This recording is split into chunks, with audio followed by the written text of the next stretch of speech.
Hey, Becoming Me. I am so excited to introduce you to my warrior friend, Dr. Saundra. Dr. Saundra, welcome to Becoming Me.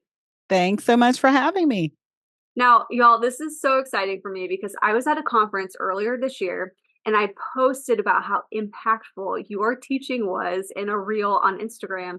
And the next time I opened my app, I saw a comment from you and I was like, what? She saw the post and then you're so kind to just agree to share your story on the podcast. So I'm honored. I'm excited for the Becoming Me.TV community to get to know you. And to kick it off, I would love for you to take a moment and introduce yourself if someone wasn't familiar with who you are yet.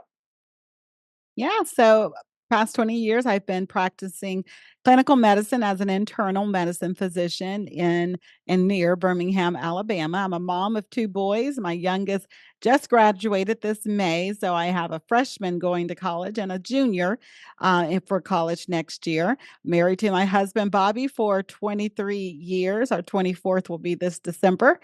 And just someone who loves using science and applying it within biblical context. So, looking at how the scripture and the science not are at war with each other, but actually how they help us get a better understanding of life.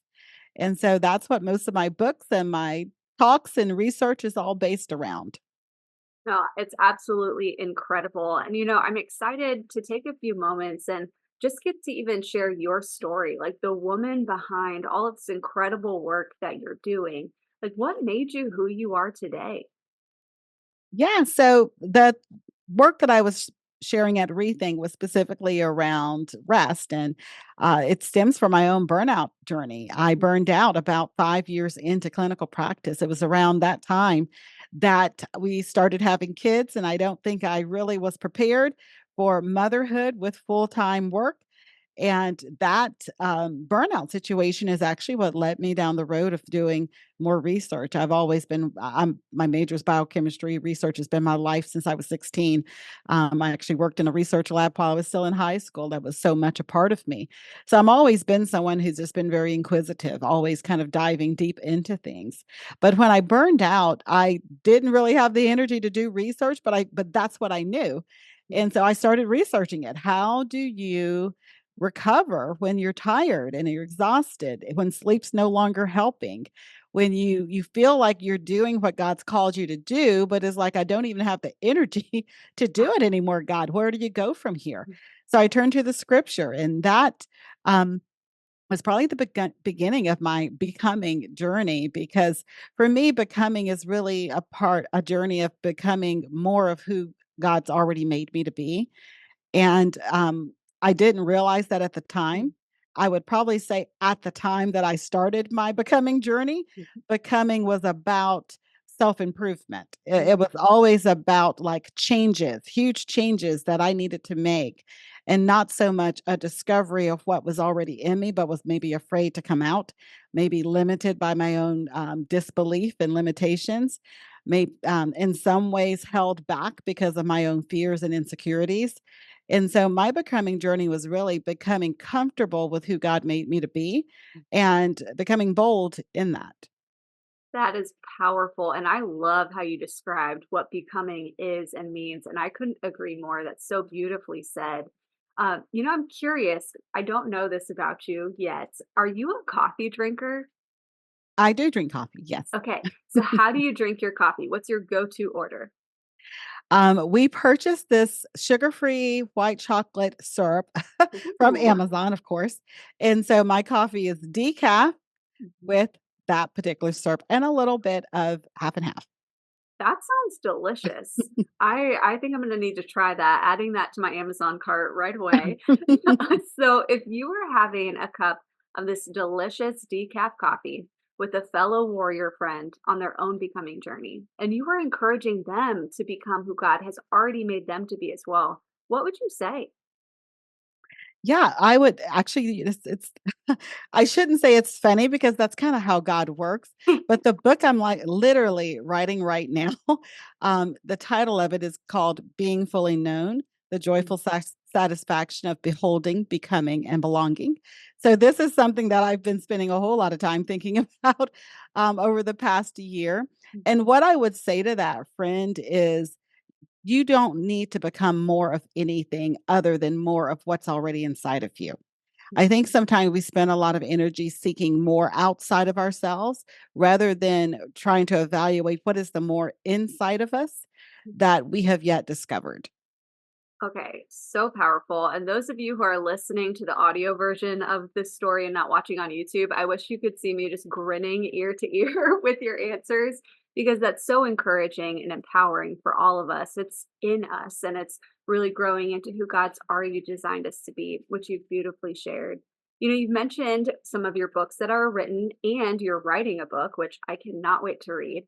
If somebody was listening and watching your story today and they wanted to learn more about your books, what books have you written and where can they go to find them?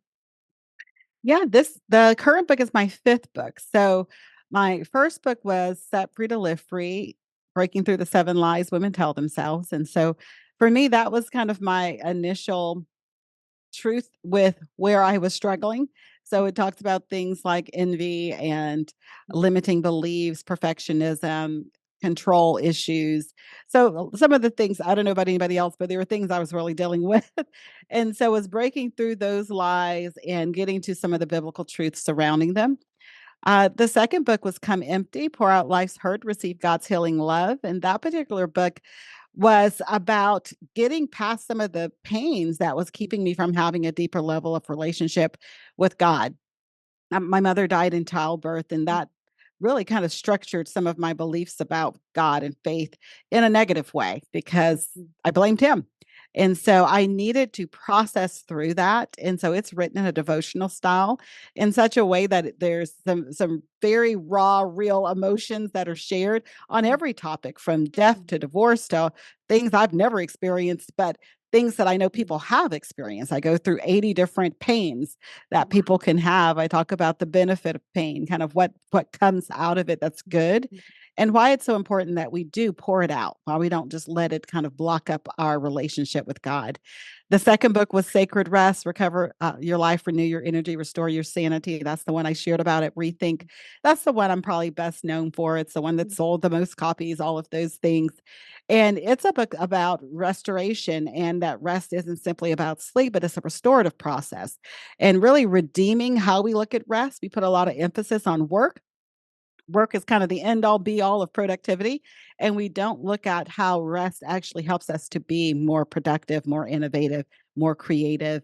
And so I wanted to bring us back into alignment with really the creation story, really God's plan for how rest should be used in our lives and not simply talking about Sabbath.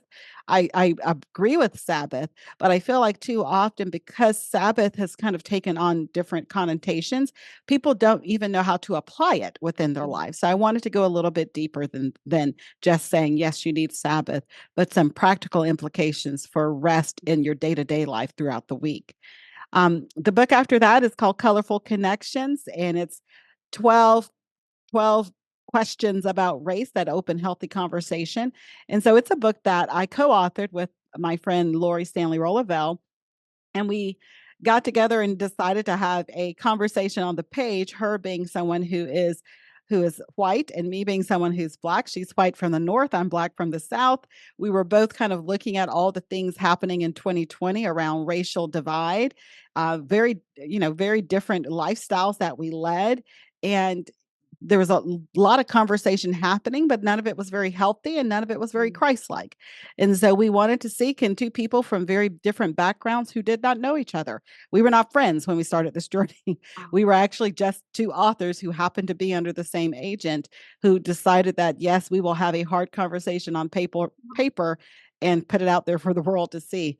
So it's been really interesting just to see how that our agreement to have a hard conversation and be able to work through that in a way that honors God has helped other people be able to do the same. And then my current book is the one I just mentioned to you, the one that's in process, but is scheduled to be released May of 2025. Oh, I am so excited to read your new book coming out. It sounds absolutely incredible. I have to share with you how you have forever influenced me from Rethink Conference. When you talked about your book being very practical, I loved what you equipped us with. Every time if I have my phone, I think about the location of my head, and because you taught us about how the weight of your head and just practical ways or how you're sitting in a chair or elevating yourself can add restoration throughout your day. And so I've been practicing that ever since I heard it, and it has made an impact already. So thank you. Oh, I love hearing that. It's amazing. Dr. Saundra, as we wrap up your becoming story today, are there any final words of encouragement that you would want to equip a warrior friend on their becoming journey? Yeah, I would say this. I find that so many of us we are resistant to the more opportunities that God has for us and the stepping out and the open doors that God has for us because we're exhausted. And so my final word of encouragement to them would simply be identify where you're losing energy, identify what's keeping you exhausted, identify your personal rest deficits, and begin to be very intentional about restoring in that specific area. One of the things I'm always saying, sleep and rest are not the same thing. If you don't know what that means, then check out the book Sacred Rest because it's a big part of that conversation. Or simply go to restquiz.com and take my free assessment just to get an idea of where is it that I'm losing energy. Because the more you start learning how to rest in ways that are beneficial to you, the more you can be used by God because you'll be energized and full of energy and passion to do the work. Absolutely. And we'll have the links for the quiz and all of your books in the show notes as well. And if somebody else wanted to connect with you online, follow you, where are the best places for people to connect with you? Well, as you mentioned, I am on Instagram and Twitter and Facebook, and it's under just Dr. Dalton Smith. So that's probably the simplest way. And then my website is, and my podcasts also are under the title I Choose My Best Life. So it's I choose my best life.com. I love the title of that too. It's so empowering. I choose my best life. That's really good. Thank you for your time. Thank you for equipping and encouraging us to be who God made us to be. To all who are watching and listening, I cannot recommend more highly to go to Amazon, go to the website, buy all of the books, and then put on your calendar for May 2025 for the next book. I'm excited and inspired by you, who you are, who you're becoming. And I thank you for your time. Thank you so much, Emily.